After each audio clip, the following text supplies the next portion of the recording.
Discovery class, thanks for slipping by. Today I want to tell you about a book that had a tragic beginning. The opening scenes begin with three ladies who've just lost their husbands. And they're now stranded as widows in a foreign land, and none of them have any children except one. And that means there's no male heirs. Thus, there's no hope for any inheritance after their husband dies. I'm talking about the book of Ruth. In God's Bible, it's called a library, and there are 66 books in his library. This is one of them. The book I'm talking about is the book of Ruth. It's only got 4 chapters. And they're short. It begins with the oldest widow being a Hebrew wife by the name of Naomi. She's the mother of 2 boys who marry the other 2 ladies in our story who've now become widows.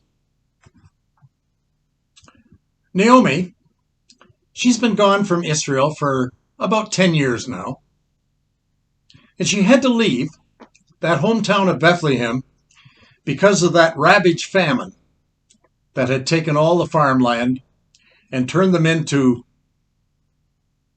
just dust bowls. She and her husband, Elimelech, they traveled east to a country called Moab. It was on the border with Israel, just to the east. Mahlon and Chilion, they were the names of their 2 sons. And the boys married 2 local girls named Orpah and Ruth. And then tragedy struck. Elimelech, he was the first to die. He was the dad. And then the girls' husbands died, both Mahlon and Chilion. By the way, just as an aside, Oprah Winfrey, when she was born, her mother called her Orpah. Her dad, when he was registering her for her birth certificate, he couldn't spell her name. So he called her Oprah. The rest is history. In our story, this has become now a real mess. We've got the story of 3 widows. Naomi alone is stuck with 2 young Moabite widows with no means of support. And then word gets to Naomi that the famine back home in Israel is over. They just had a bumper crop again, and it's now harvest grain time. Naomi gets an idea. She says to her girls, "You're both coming with me, back to my homeland, back to my own surroundings, Bethlehem." So together, the 3 of them, they make plans and preparations to return home. When they get to the border, Naomi changes her mind. She says, "Girls, you're both Moabites. You're both young. And you're both very beautiful. Stay here among your own people. You can start all over again. And I know that the Lord will show you kindness. And he's going to show it to you as you have shown to your husbands, and you've also shown to me." That's Ruth 1, verse 8 and 9. And then come these words. "May the Lord grant that each of you will find rest in the home of another husband."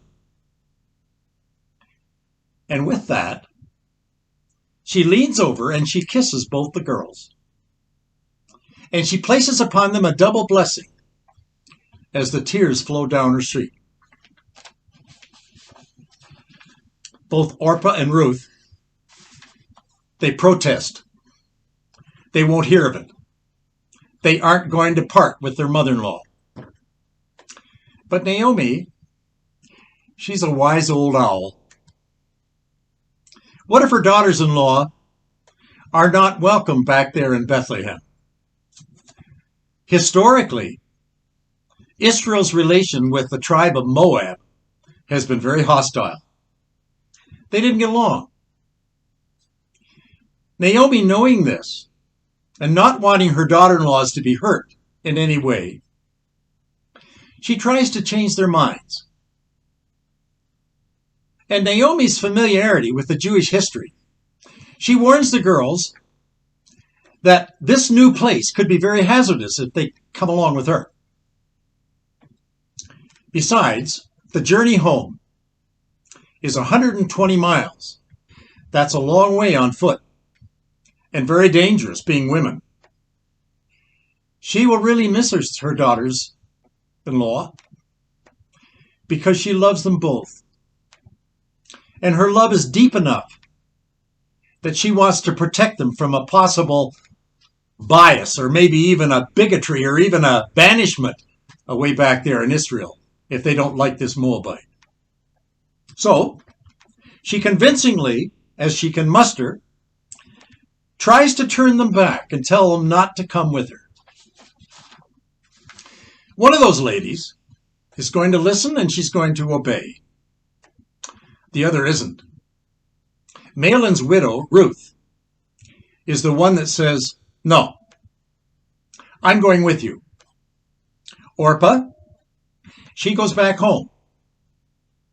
And then Naomi, she antes up her persuasion. It's a plea that's almost irrepressible. She says to Ruth, look, pointing to Orpah, going in that direction and she disappearing over the hill.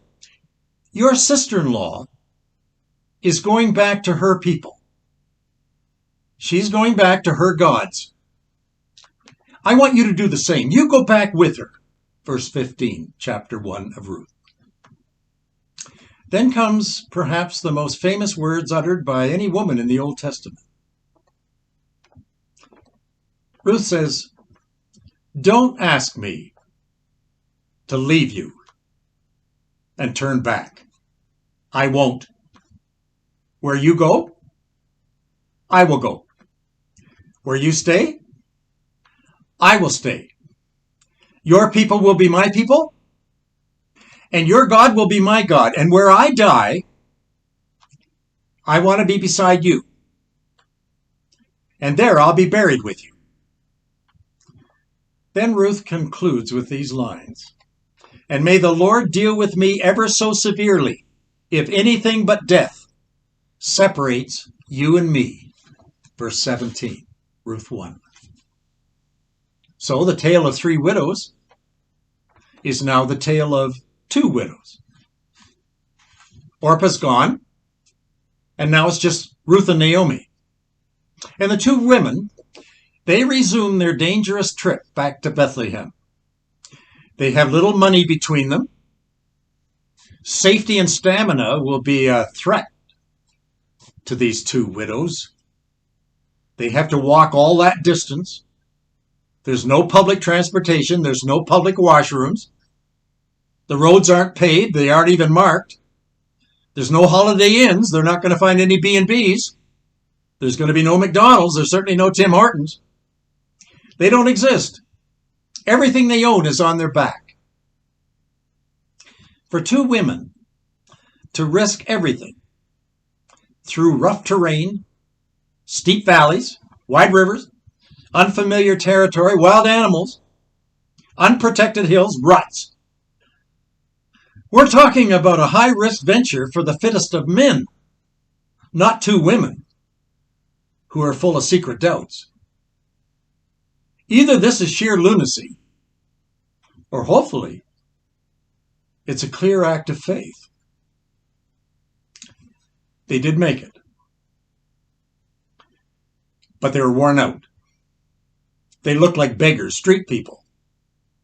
Naomi, her friend said, having not seen her in 10 years, is that really you? The whole town starts to gossip, and they begin to question.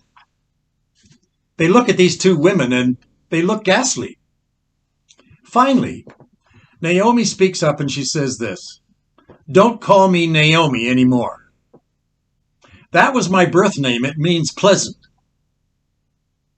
Call me now by my new name. My new name is Mara.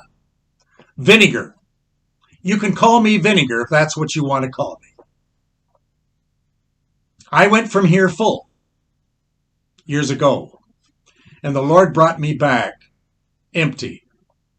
So don't call me Naomi anymore. It's Vinegar. Well, it couldn't have been much better for Ruth. Her daughter-in-law, if they stared and they picked on Naomi, you can imagine they're doing the same thing for this Moabite lady from a nation that they despise. And the rude faces of these Ephrathite women no doubt had no difficulty mistrusting this foreigner. Ruth's tribe, those wicked Moabites from over the other side of Jordan. But you know, in spite of all of that, Ruth must have had and been a woman of deep character to stand by Naomi, watch how she was treated and how she was treated. She seemed to take the sneers and the stride of these people from Bethlehem, and it didn't bother her. But it did bother Naomi. The Lord has pronounced against me, and the Almighty has brought misfortune upon me. Verse 21. But good news is coming. The book of Ruth ends in chapter 1 with this report. The harvest, the barley harvest, is beginning. And that's good news for the poor. There'll be food again. Even widows can eat again. So chapter 2 of our book opens with Ruth requesting something from her mother-in-law. Here's what she asked Naomi. Let me go to the fields and pick up the leftover grain behind anyone in whose eyes I find favor. Now, in those days, there's a Hebrew law that permitted the poor to glean in the footsteps of the reapers. Any loose grain that was left behind by the harvesters, laying on the ground, they could pick up and take it for themselves, even though they were down and outers and maybe street people. And anything that was left in the corner, they didn't touch what was in the corner. They could cut that down and do that too. They could pick up whatever was the rest. But here's the big question mark. What if the landlord knows about this vulnerable new arrival from the foreign land of Moab, enemy territory? Would she be welcome? Would she be permitted to gather grain with the other Israelis? Because she's not one of them. Ruth doesn't know the danger. She could be considered a spy. And there's something else I want you to think about, class. You don't suppose that God is behind all of Ruth's movements and all of Ruth's choices that she's now going to make? Looking back over your life, do you think God knows your movements? Do you think he had anything to do with the choices that you made? This story now takes an amazing twist. Oblivious to Ruth, who is simply following the little instructions of her mother-in-law Naomi. She goes out gleaning with the other poor outcasts, and she's completely naive to the old Hebrew customs. And she does it willingly, with complete innocence, obeying Naomi. And it shouldn't surprise us that God guides her to a specific field, to a specific landowner, in a perfect spot to glean. And while there, she's going to be watched and she's going to be observed by the wealthy baron himself. And for all of this to happen, the timing has to be spot on. You don't suppose God's providence is in action here, do you? Do you think God's behind all of this? Has that ever happened to you? When you look back over your life, did it ever happen in your mind that you were in the right spot at the right time? Just like this lady was? And I wonder, did Ruth inquire at other farms first before hitting on this one? I don't know. The Bible doesn't tell us that.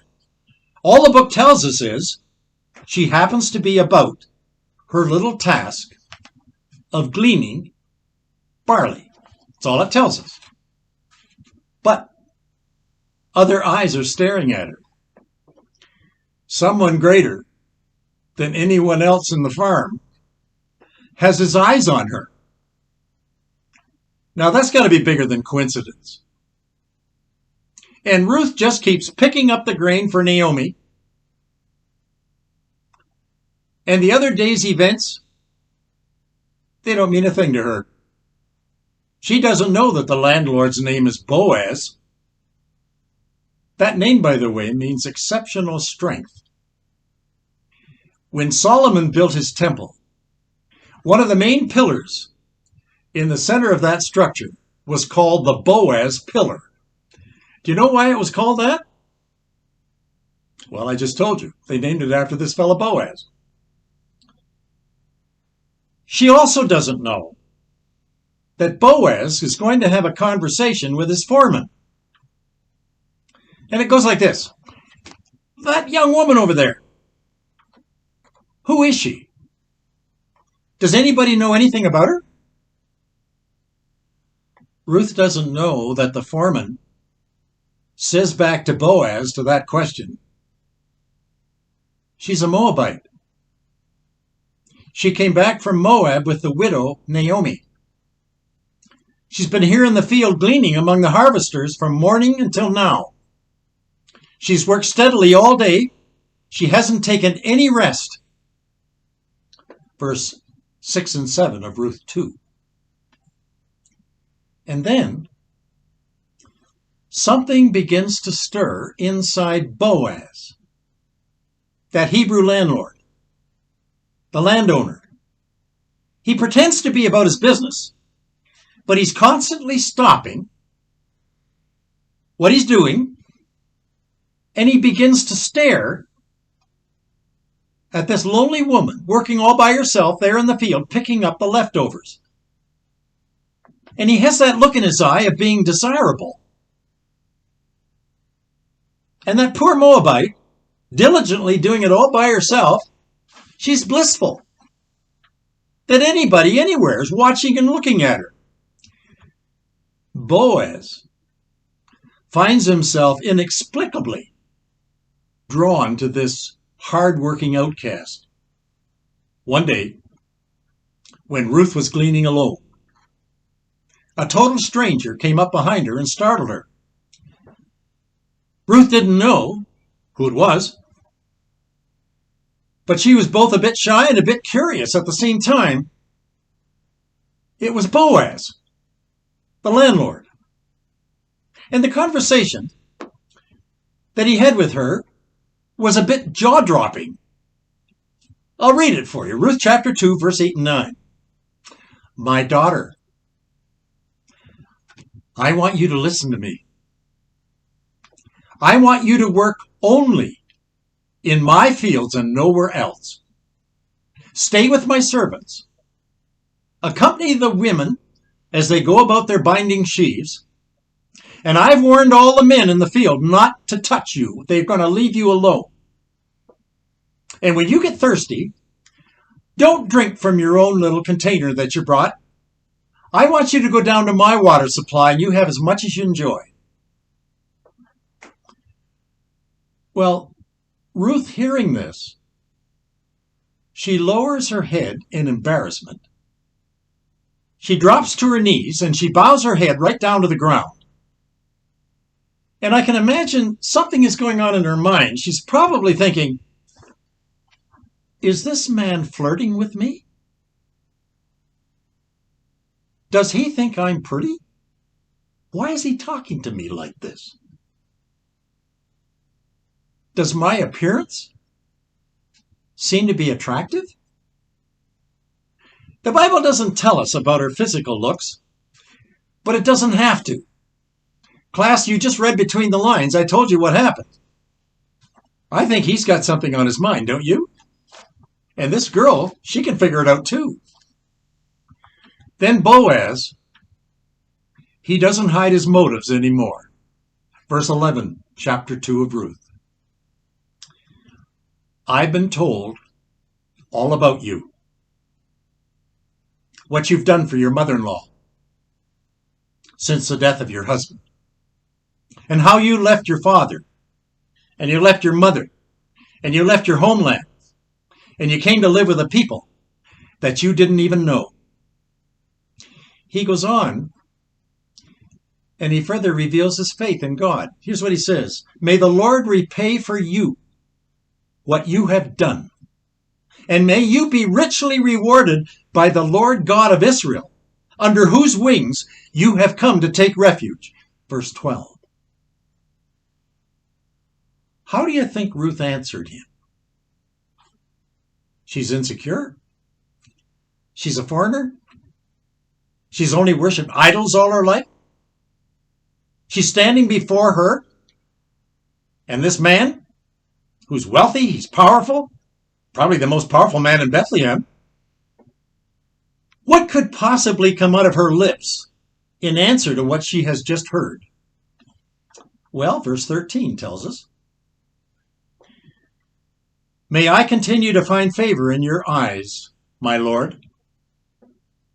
You have given me comfort, and you have spoken kindly to your servant, though I do not have the standing of one of your servant girls. Ruth, she returns to Naomi at nightfall with a generous amount of fresh gleaned barley. How did your day go today, Ruth? Asked the curious mother-in-law. Ruth is a bit speechless. And she's a bit bewildered of what went on back there in the field. She's still in mourning over the loss of her husband. She's a widow. She hardly had a chance to catch her breath when suddenly she's leaving her own country and her own friends and her own family, and she's relocating in a foreign land among a people that are hostile that she doesn't know. And on top of that, she has committed her soul and her meager resources to an old woman whom she now lives with. So, to Naomi's question, how'd it go today? She actually didn't know what to say. Well, what field did you glean in today? Continued Naomi. Ruth replied, the owner was a man named Boaz. And she told her mother-in-law how she met the man and what he said. Hearing his name, Naomi lit up like a Christmas tree. Did you say Boaz? Yes. He's the owner of that land? Yes. Do you know that he's the most wealthy man in all of Bethlehem? No, I didn't know that, she said. Well, do you know that he's also a close relative of my husband, Elimelech? And that man is in the circle of family, and he's called a covenant redeemer. Ruth said, what is a covenant redeemer? Naomi said, according to our Jewish custom,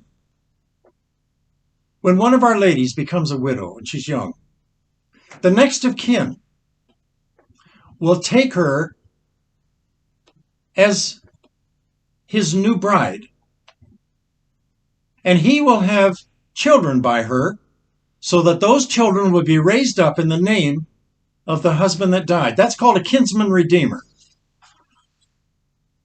Hearing that didn't mean a thing to Ruth, but it certainly did to Naomi.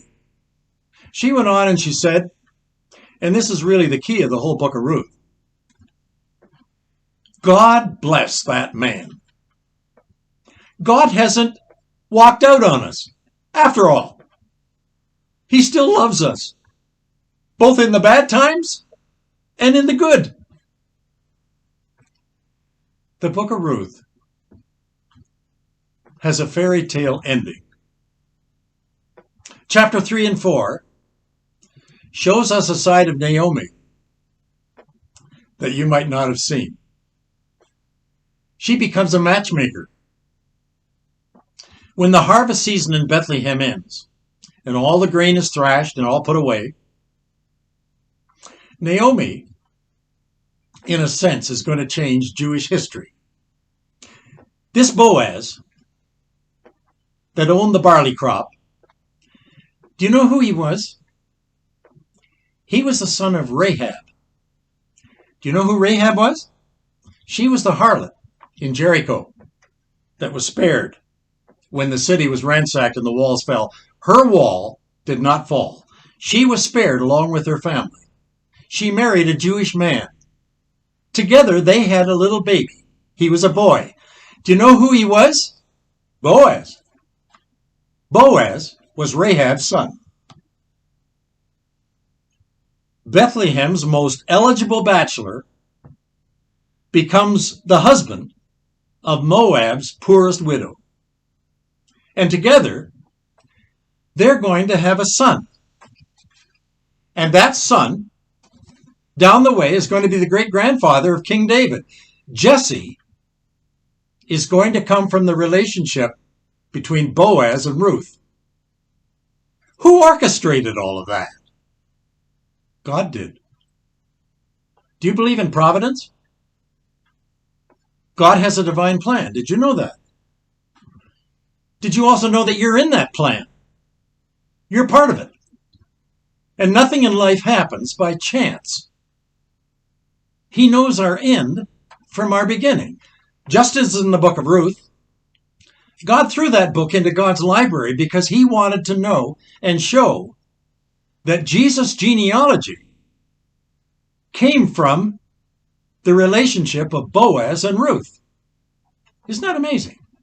Well, how'd that happen? Well, Jesus' mother and father, Mary and Joseph, they were from the tribe of David, and David came from Boaz and Ruth. Susan was a 12th grade student.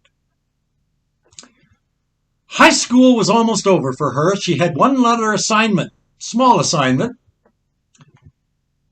But her English teacher, who was a young man fresh out of university, teaching his first year in high school, his name was Fred. Fred gave her a terrifying assignment. He wanted her to recite a poem in front of the whole class. She was absolutely mortified because she stuttered. She couldn't put anything on the word D. Everything came out like a woodpecker.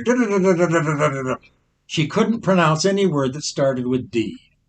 She had an awful time with TH because it came out as she couldn't pronounce the TH on a word. Try as she did.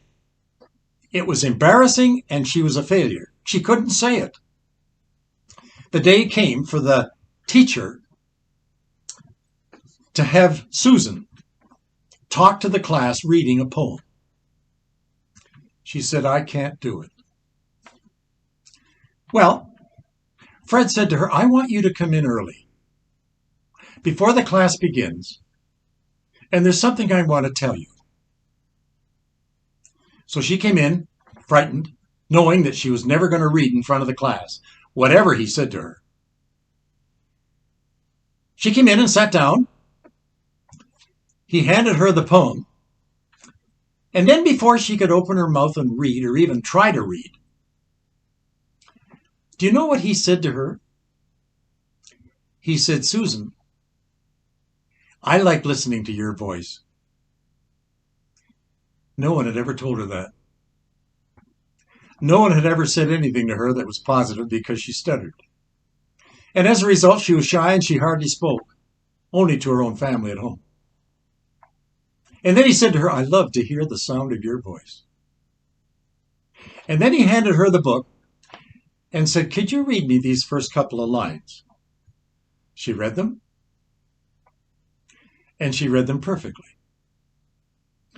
And then he said to her, I know you can do this whole poem in front of the class.